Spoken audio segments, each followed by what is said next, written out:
When the 7900 XT launched, it was at a laughably bad value proposition, coming in at $900. Whereas recently, I've seen it, and I posted this on my community page just a few days ago, as low as $720 with a instantly applied Amazon coupon code, and coming with a good game, Resident Evil 4. That is a massive discount, although at the time I'm filming, that coupon code has expired. And yes, I say coupon, not coupon. Deal with it if you disagree. Anyway, if I check new parts on PC Part Picker, the current lowest priced model is the Power Color Hellhound 7900 XT at $775. Again, the original MSRP of these cards was $900 for the reference model. And by the way, thank you to Power Color. They actually did send me a Hellhound model in order to use in this review, rather than use the reference model, because I think this will be a better representation of what you'll actually get and a more fair comparison to the GPU I'm going to be stacking this up against in the benchmarks in this video, which is the 4070 Ti. The 4070 Ti did not have a Founders Edition, so when NVIDIA sent out review samples, they sent out third-party cards, and I was given the ASUS TUF Gaming 4070 Ti OC, which meant that I felt like up against the reference model, it would be best if I could get a, also a good quality partner card like the Hellhound, and Power Color was nice enough to send that over for this review. And again, as of today, that is currently the cheapest model available. And you'll see how it performs in this video. Now, why am I putting this against the 4070 Ti? Well, the 4070 Ti came out with an $800 MSRP, and it has really stuck very closely to that. Occasionally see it for a few dollars less. So basically what I'm getting at is at launch, I did a comparison of these two GPUs, but in that case, it was, is it worth $100 more to buy a 7900 XT over a 4070 Ti at $800?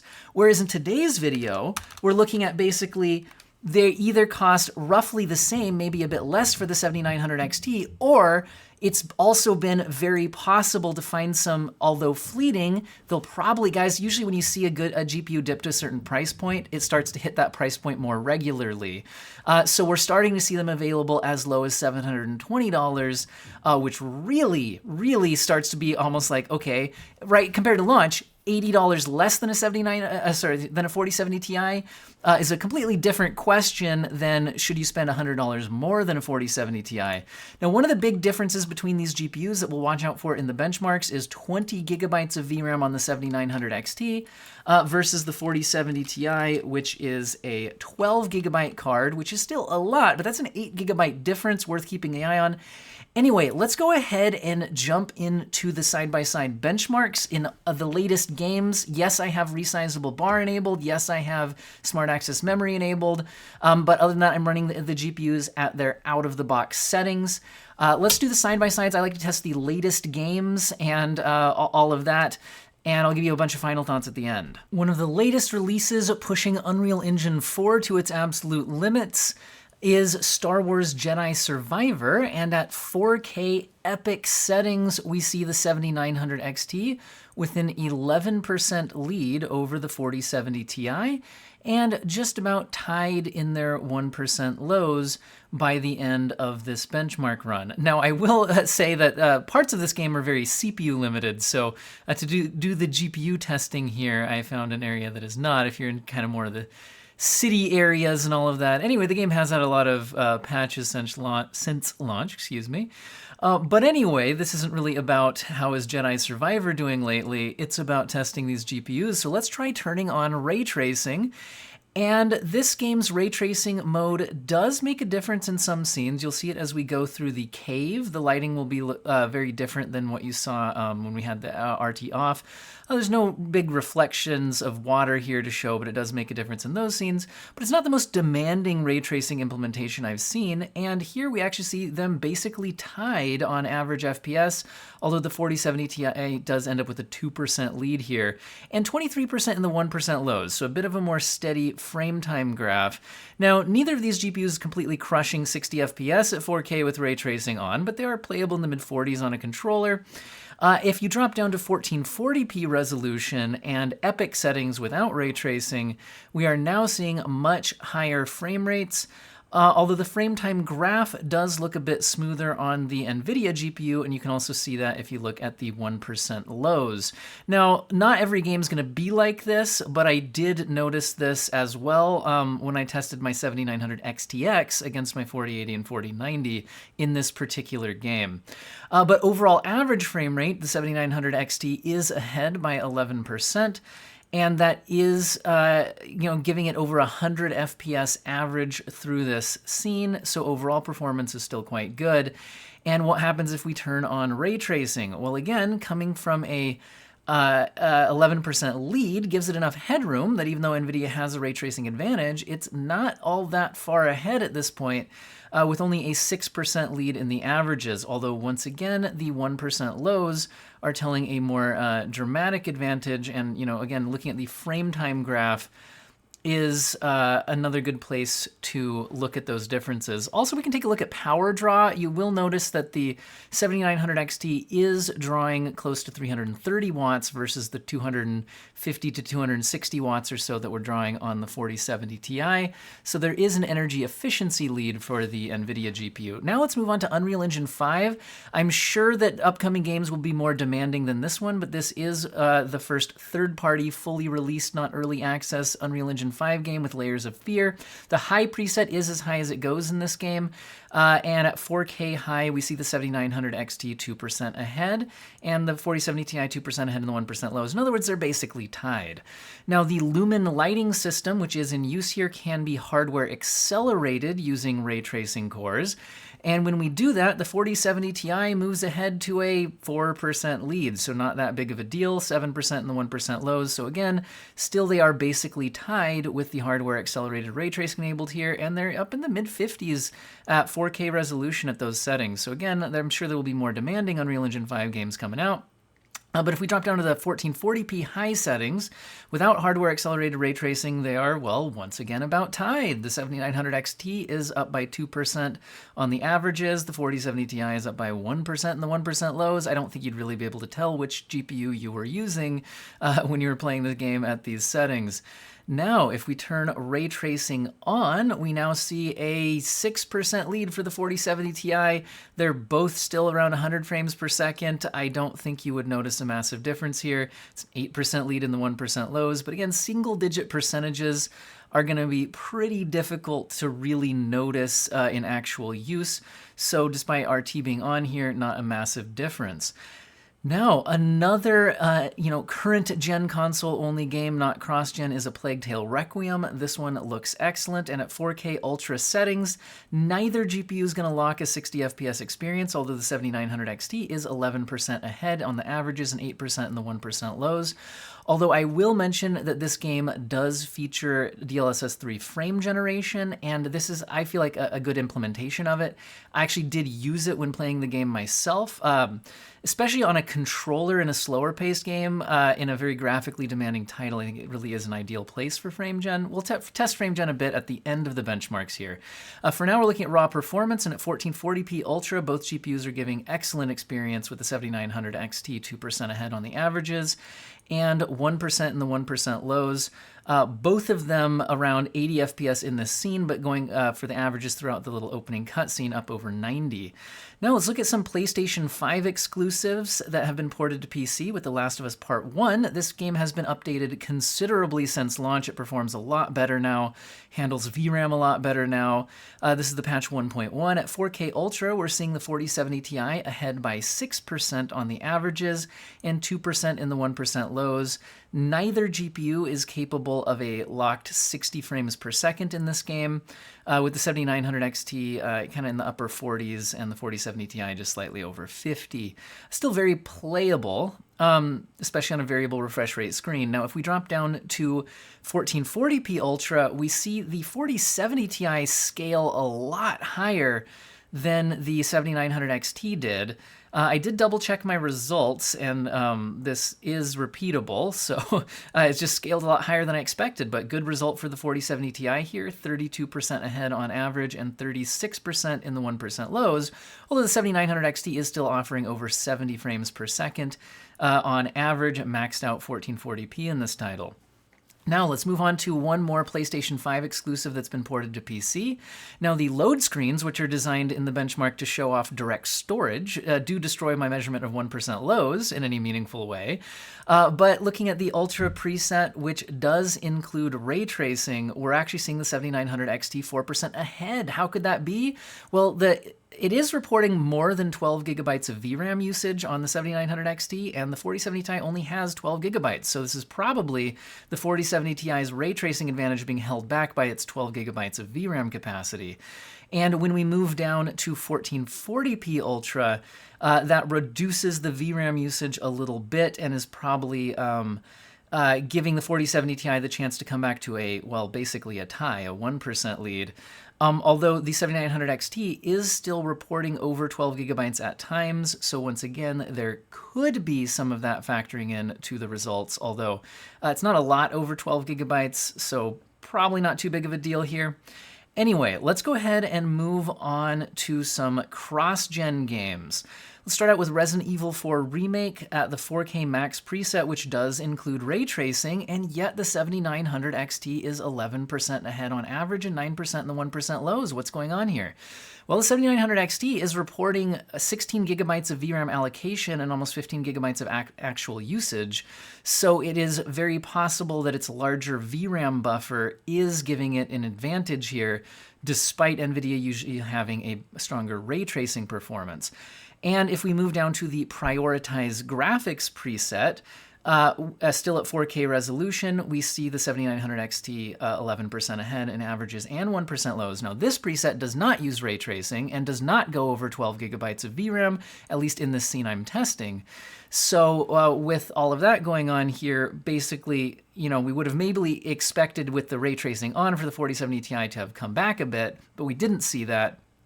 Let's drop down to 1440p though. At 1440p, at max settings, which once again does include ray tracing, we now see the 4070 Ti 2% ahead on averages and 8% on the 1% lows. And so again, it could be compared to 4K at the max settings, the 4070 Ti is once again able to claw back a little bit because, again, my theory is the decreased VRAM usage at 1440p versus 4K, although the 7900 XT is still reporting over 12 gigabytes of usage on the VRAM.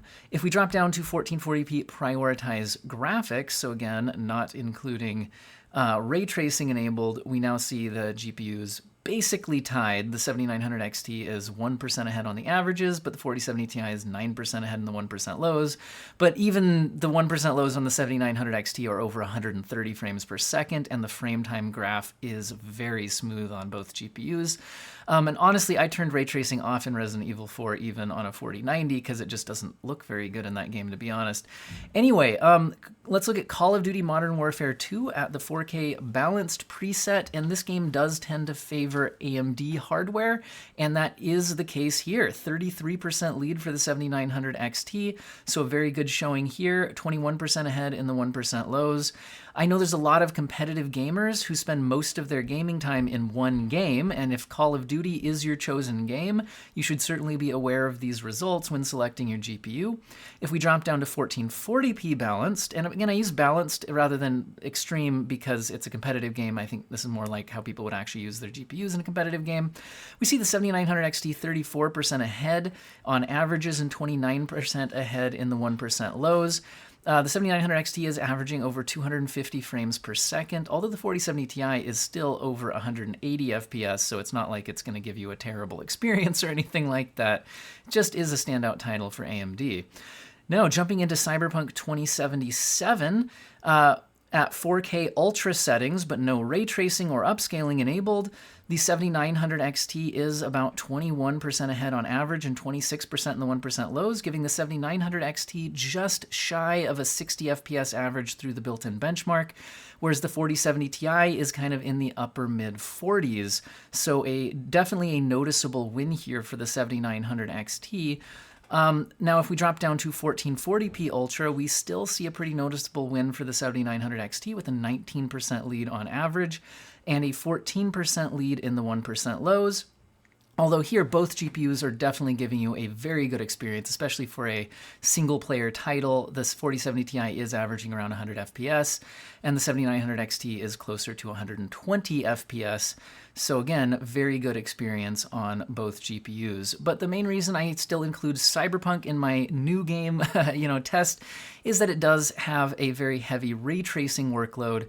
In the lighter ray tracing workloads, we saw these GPUs either tied or, one of them taking a small lead over the other one. But with a heavy-duty ray tracing workload, we do see the 4070 Ti come out 34% ahead on average and 31% in the 1% lows, but it's still only in the mid-40s when it comes to its actual raw FPS. So when you saw that you could have got 100 FPS at 1080p Ultra, the question is, would you actually want to use this heavy of ray tracing?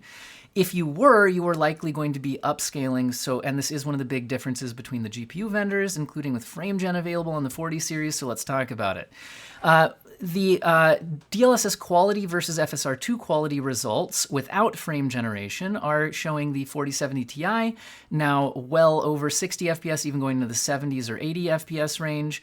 So very, very usable if you want to use quality upscaling. But the 7900 XT also hits around 60 FPS, definitely below it at times, but does average about 60 FPS with FSR2 quality. So it's not like its heavy ray tracing performance at 1440p is terrible or anything like that.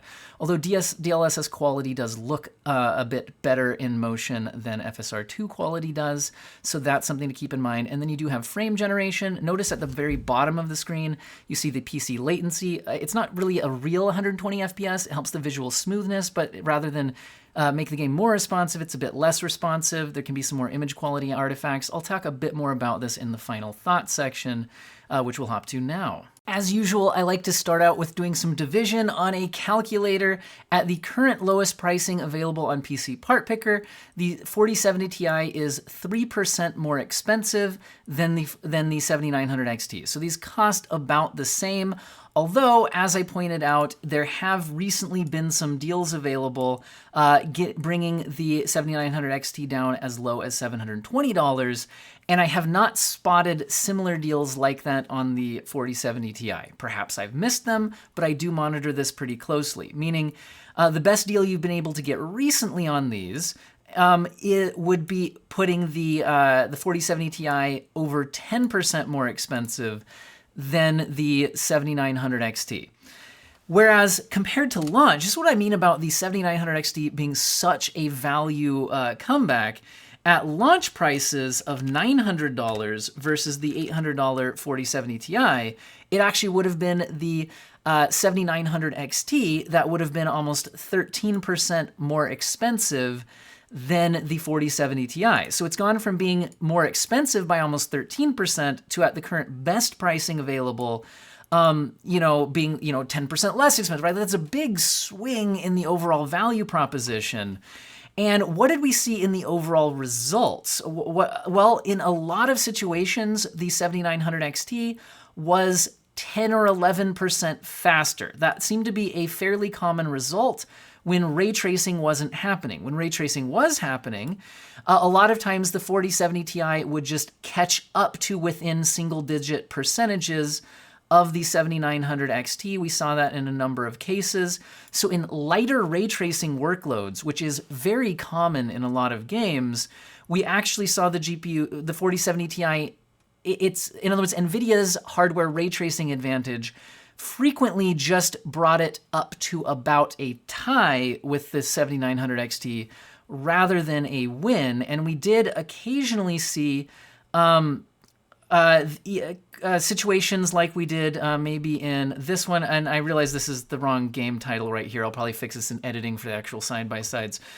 Anyway, but in Forspoken, for example, which does include some ray tracing at its maximum preset, we did even see cases where I think we're going a bit over. If you look up here, VRAM allocation, VRAM usage, A little bit over 12 gigabytes. The 4070 Ti can't do that, and so I think in some of these situations we actually did see the 7900 XT still a little bit ahead at 4K ray tracing.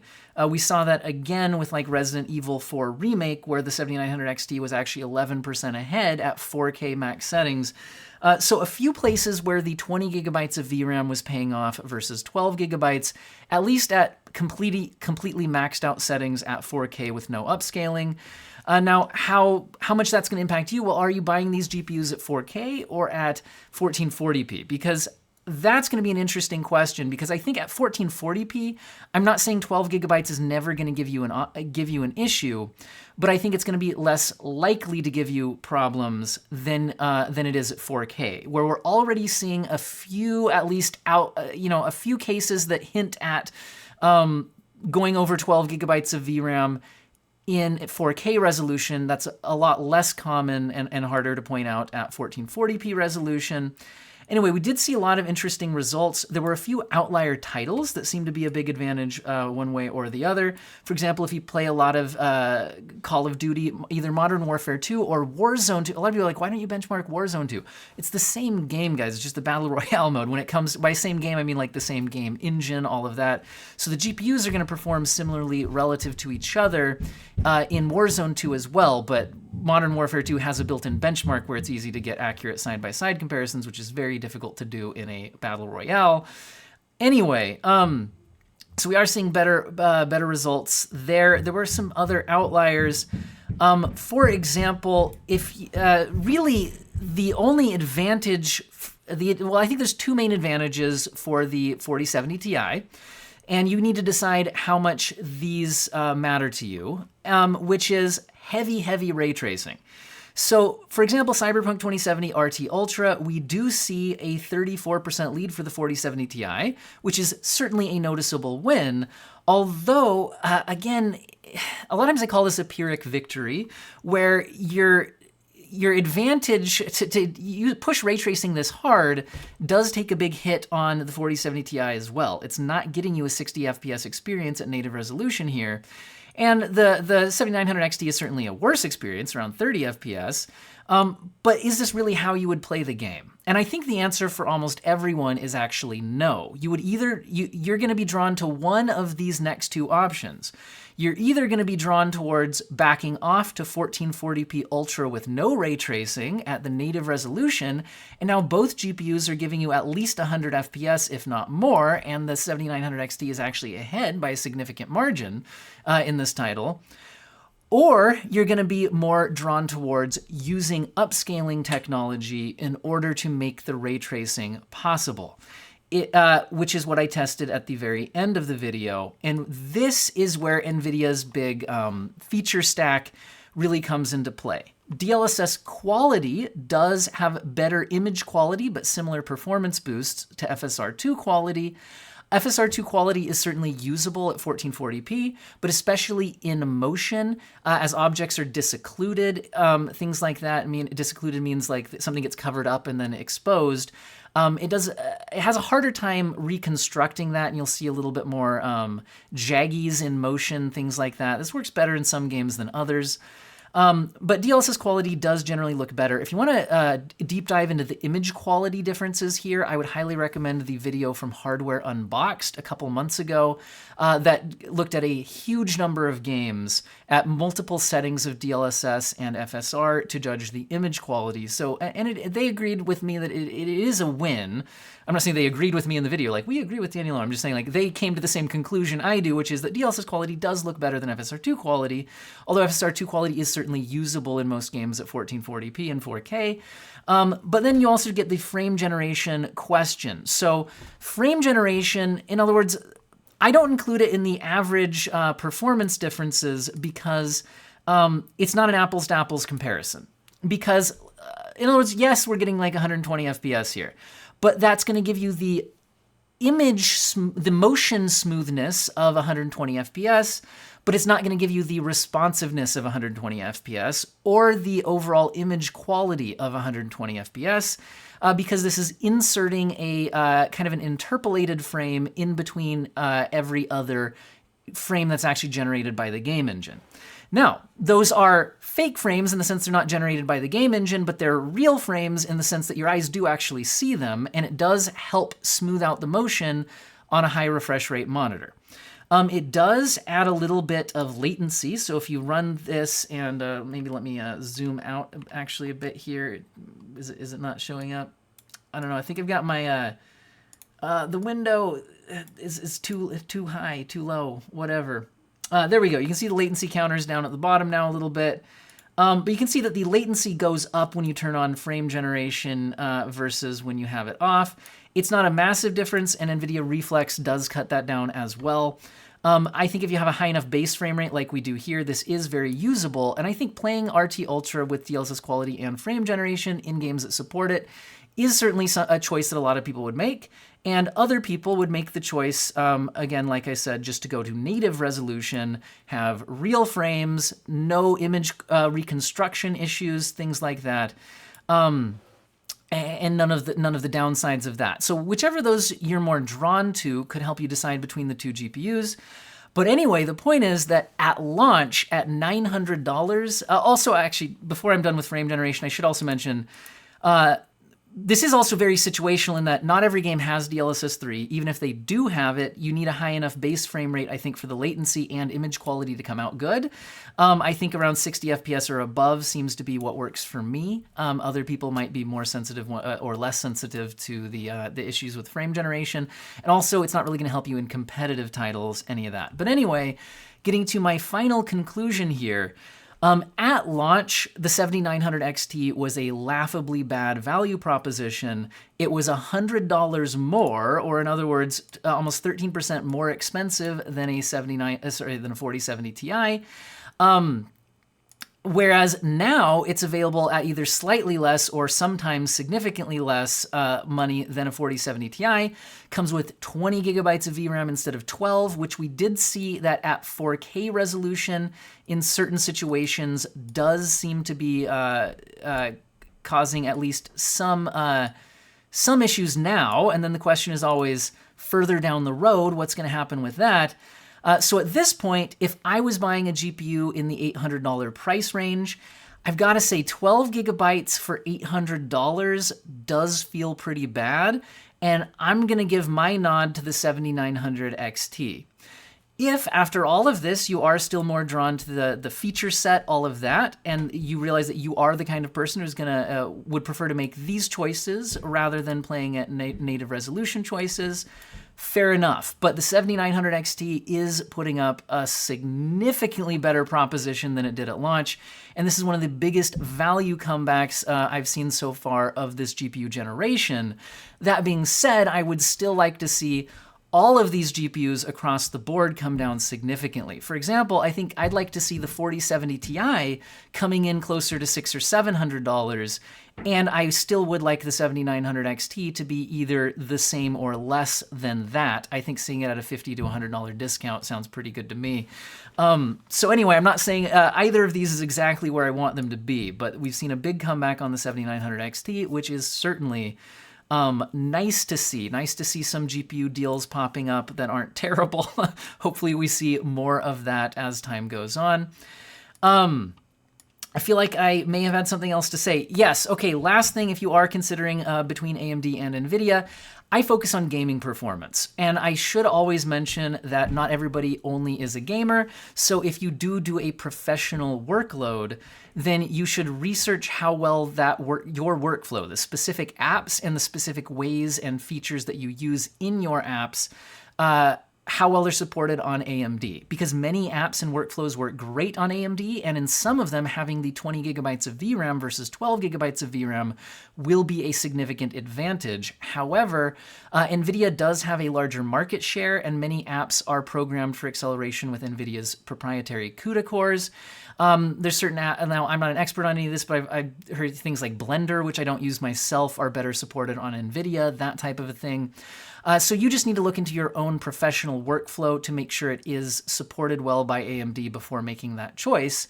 And that's going to be different for everybody depending on which workflow you use.